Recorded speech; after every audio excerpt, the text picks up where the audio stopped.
एवं गुरुर्ब्रह्मा गुरुर्विष्णु गुरुदेव महेश्वरा गुरु साक्षात् परब्रह्म तस्मै श्री गुरुवे नमः। आदौ देवकी देवी गर्भजननम गोपीगिरिवर्धनम मायापूतन जीवतापहरणम गोवर्धनोद्धारणम कंसच्छेदन कौरवादिहननम कुंती सुतापालनम।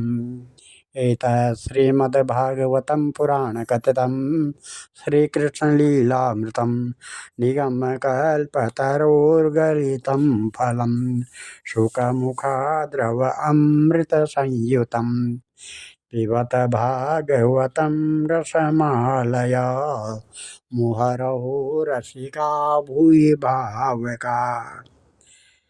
देवताभ्यः पितृभ्यश्च महायोगिभ्यमेव च नमो स्वाहाय स्वधाय नित्यमेव नमो नमः।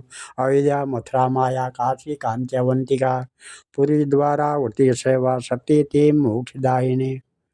भगवान श्री कृष्णचंद्र नारायण जी के चरण कमलों में नतमस्तक होकर के गुरु श्री वेद व्यास जी, गुरु श्री पितृ देवी देवता, गुरु श्री माधवाश्रम जी, गुरु श्री आदि गुरु शंकराचार्य जी, गुरु श्री नारद जी, गुरु श्री सुखदेव जी, गुरु श्री सुत जी के चरण कमलों में नतमस्तक हो करके मैं आज चतुर्दशी के दिन ये श्रीमद् भागवत महापुराण के 12वें स्कंद का 13वां अध्याय करने जा रहा हूँ, जो इस प्रकार है। आज का प्रसंग है विभिन्न पुराणों की श्लोक संख्या और श्रीमद् भागवत की महिमा। श्रुतवाच यं ब्रह्मा वरुणेन्द्र मरुतास्तुवन्ते दिव्येस्तवे वेदे साङ्गपदक्रमोपनिषदे गायन्ति यं सामगा ध्यानावस्थित तद्गतेन मनसा पश्यन्ति यं योगिनो यस्याङ्कं न विदो सुरासुरगणा देवाय तस्मै नमः। पृष्ठे भ्राम्याद मंदरगिरि ग्रावाग्र कंडूयना निद्रालोकमटाकृते भगवता श्वासानिलापान्तु वा यत्संस्कार कलानुवर्तन वसात् बेला निभीनाम्बसा यातायातमतन्द्रितं जलनिधेर्नाद्यापि विश्राम्यतम्। पुराणं संख्यासम्भूतिमस्यावाच्य प्रयोजने दानं दानस्य माहात्म्यं पठादेश्च निबोधत। ब्रह्मा 10 सहस्राणि पाद्यं पंचेन षष्ठी च श्रीवैष्णवं त्रयोविंशतिर्विंशति सेवकं दशास्तु श्रीभागवतं नारदं पंचविंशति मार्कण्डं नववानं च 10 पंच चतुश्शतम् चतुर्दशं भविष्यं स्यात् तथा पंचशतानि च दशास्तु ब्रह्मवैवर्ता लिंग एकादशे एव तु चतुर्विंशतिवाराहम् 81सहस्रकं स्कान्दं 100 तथा चैकं वामनं 10 कीर्ततम् कौर्मं 17ख्यातं मात्स्यं ततु 14 एकोनविंशतोपर्णं ब्रह्माण्डं द्वादशैवतु। एवं पुराणसन्दोहा चतुर्दश उदाहृता तत्राष्टादशसहस्रं श्रीमद्भागवतैष्यते। इदं भगवता पूर्वं ब्राह्मणो नाभिपङ्कजे स्थिताय भवद्गीताय कारुण्यात् सम्प्रकाशितम् आदिमध्यावसानेषु वैराख्यानसंयुतं हरिलीला कथा व्राता मृतानंदी सत्सुरम्। सूर्य कहते हैं ब्रह्मा वरुण इंद्र रुद्र और मरुदगण दिव्य स्तुतियों के द्वारा जिनके गुणगान में संलग्न रहते हैं, शाम संगीत के मर्मज्ञ ऋषि मुनि अंग पद क्रम एवं उपनिषदों के सहित वेदों द्वारा जिनका गान करते रहते हैं, योगी लोग ध्यान के द्वारा निश्चल एवं तल्लीन मन से जिनका भावमय दर्शन प्राप्त करते रहते हैं, किंतु यह सब करते रहने पर भी देवता, दैत्य, मनुष्य कोई भी जिनके वास्तविक स्वरूप को पूर्णतया न जान सका, उन स्वयं प्रकाश परमात्मा को नमस्कार है। जिस समय भगवान ने कच्छप रूप धारण किया था और उनकी पीठ पर बड़ा भारी मंदराचल मथानी की तरह घूम रहा था, उस समय मंदराचल की चट्टानों की नोक से खुजलाने के कारण भगवान को तनिक सुख मिला। वे सो गए और श्वास की गति तनिक बढ़ गई। उस समय उस श्वास वायु से जो समुद्र के जल को धक्का लगा था, उसका संस्कार आज भी उसमें शेष है। आज भी समुद्र उसी श्वास वायु के थपेड़ों के फलस्वरूप ज्वार भाटों के रूप में दिन रात चढ़ता उतरता रहता है। उसे अब तक विश्राम न मिला। भगवान की वही प्रभावशाली श्वास वायु आप लोगों की रक्षा करे। शौनक जी, अब पुराणों के अलग अलग श्लोक संख्या, उनका जोड़, श्रीमद् भागवत प्रतिपाद्य विषय और उनका प्रयोजन भी सुनिए। इसके दान की पद्धति तथा दान और पाठ आदि की महिमा भी आप लोग श्रवण कीजिए। ब्रह्म पुराण में 10,000 श्लोक हैं, पद्म पुराण में 55,000, श्री विष्णु पुराण में 23,000 और श्री शिव पुराण की श्लोक संख्या 24,000 है।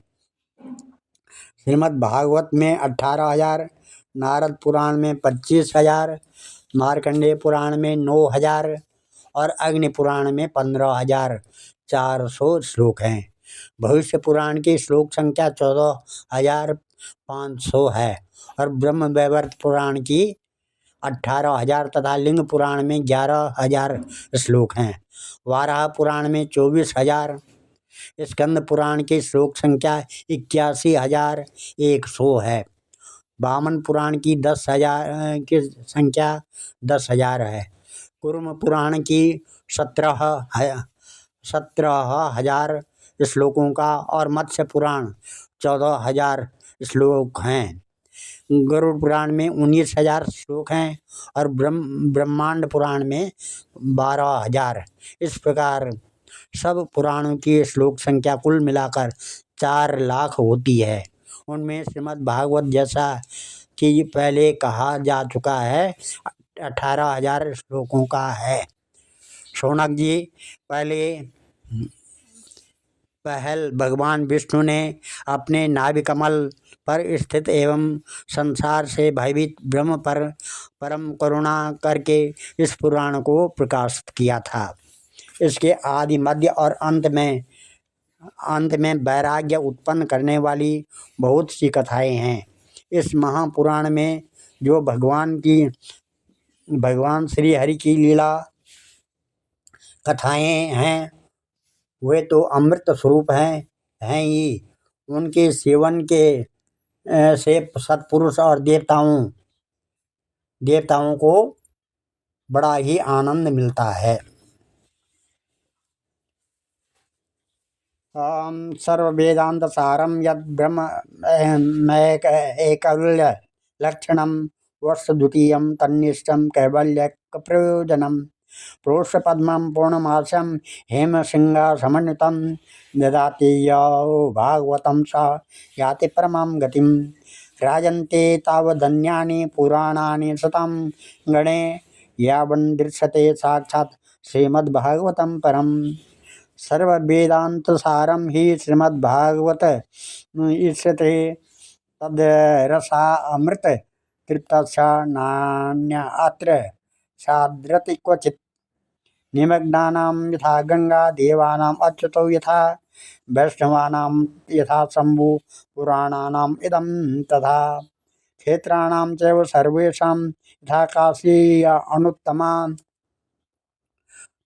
तथा पुराणव्रतानां श्रीमद्भागवतं द्विजा। इस प्रकार से आप लोग जानते हैं कि समस्त उपनिषदों का सार है ब्रह्मा और भागवत सभी उपनिषदों का सार है। ब्रह्म और आत्मा का एकत्व रूप अद्वितीय सद्वस्तु वही श्रीमद् भागवत का प्रतिपाद्य विषय है। इसके निर्माण का प्रयोजन है एकमात्र कैवल्य मोक्ष। जो पुरुष भाद्रपद मास की पूर्णिमा के दिन श्रीमद् भागवत को सोने के सिंहासन पर रखकर उसका दान करता है उसे परम गति प्राप्त होती है। संतों की सभा में तभी तक दूसरे पुराणों की शोभा होती है जब तक सर्वश्रेष्ठ स्वयं श्रीमद् भागवत महापुराण के दर्शन नहीं होते। यह श्रीमद् भागवत समस्त उपनिषदों का सार है। जो इस रस सुधा का पान करके छक चुका है वह किसी और पुराण शास्त्र में रम नहीं सकता है। जैसे नदियों में गंगा, देवताओं में विष्णु, वैष्णवों में श्री शंकर जी सर्वश्रेष्ठ हैं, वैसे ही पुराणों में श्रीमद् भागवत श्रेष्ठ है। शौनकादि ऋषियों जैसे संपूर्ण क्षेत्रों में काशी सर्वश्रेष्ठ है, वैसे पुराणों में श्रीमद् भागवत का स्थान सबसे ऊंचा है। यह श्रीमद् भागवत पुराण सर्वथा निर्दोष है। भगवान के प्यारे भक्त वैष्णव इससे बड़ा प्रेम करते हैं। इस पुराण में जीवन मुक्त परम हंसों के सर्वश्रेष्ठ अद्वितीय एवं माया से लेस से रहित ज्ञान का गान किया गया है। इस ग्रंथ की सबसे बड़ी विलक्षणता यह है कि इसका नष्कर्म अर्थात कर्मों की आत्यंतिक निवृत्ति भी ज्ञान, वैराग्य एवं भक्ति से युक्त है। जो इसका श्रवण, पठन और मनन करने लगता है उसे भगवान की भक्ति प्राप्त हो जाती है और वह मुक्त हो जाता है। श्रीमद्भागवतं पुराणममलं यद् वैष्णवानां प्रियं यस्मिन् पारमहंस एकममलं ज्ञानं परं गीयते तत्र ज्ञानविराग भक्तिसहितं नैष्कर्म्यमाविष्कृतं तच्छृण्वन् विपठन् विचारणपरो भक्त्या विमुच्य नरः।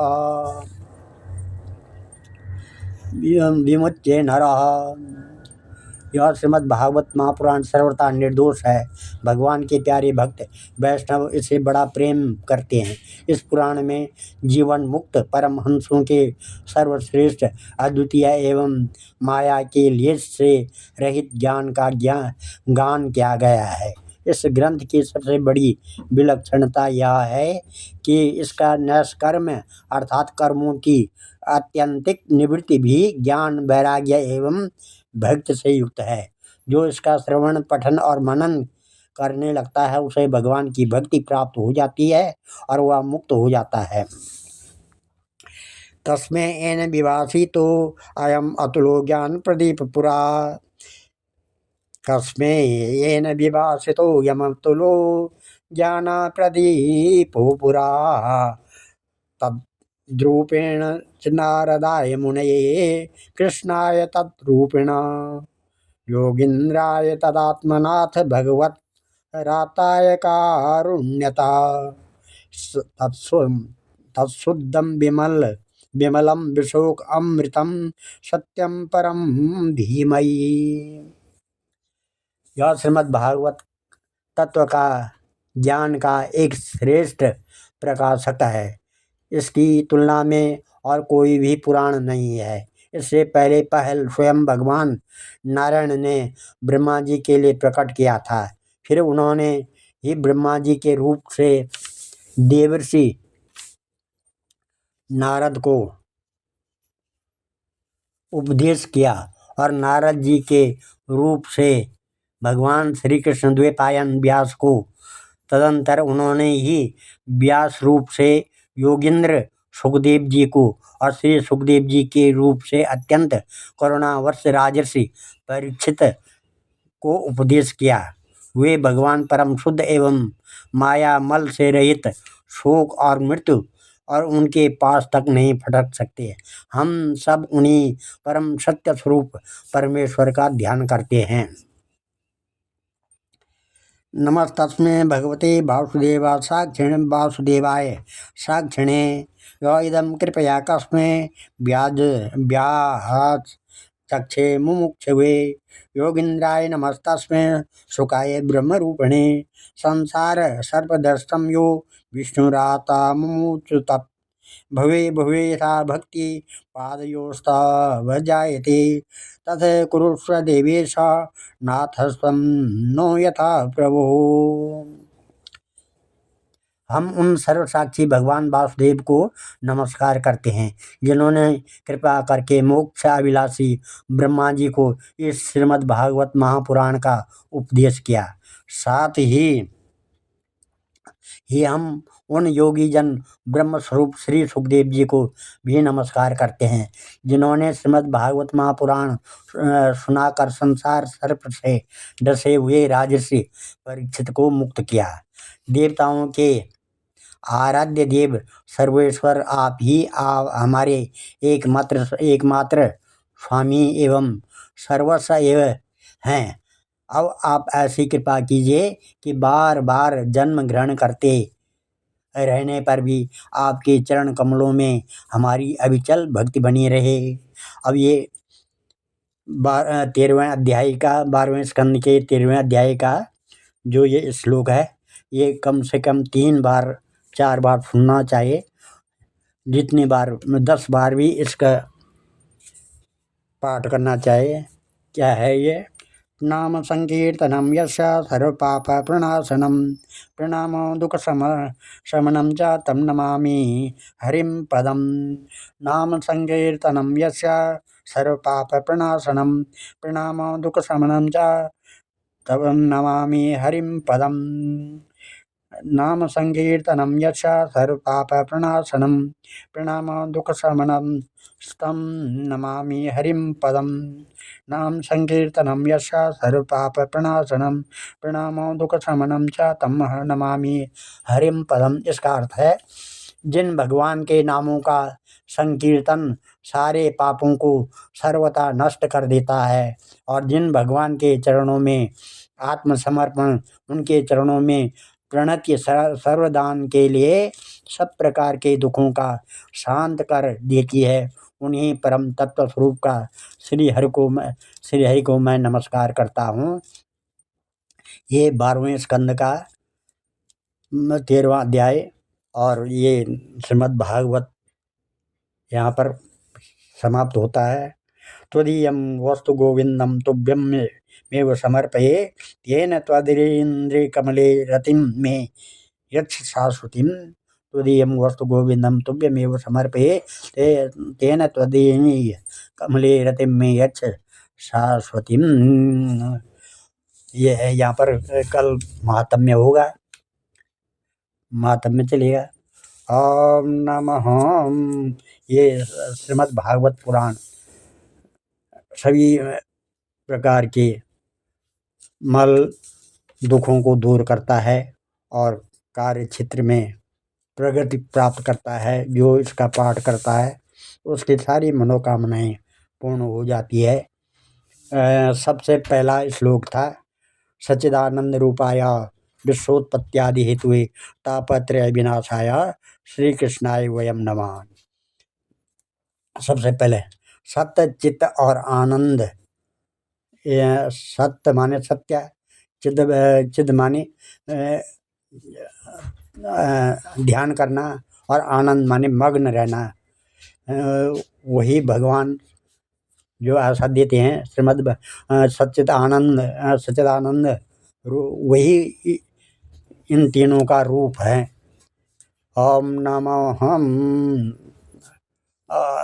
नमो ध्येयं सदा परिभवग्नमविष्टदोहं तीर्थात् पदं शिवविरञ्जनुतं शरण्यं भृत्यातिहं प्रणतपालभवाब्धिपोतं वन्दे महापुरुषते चरणारविन्दं।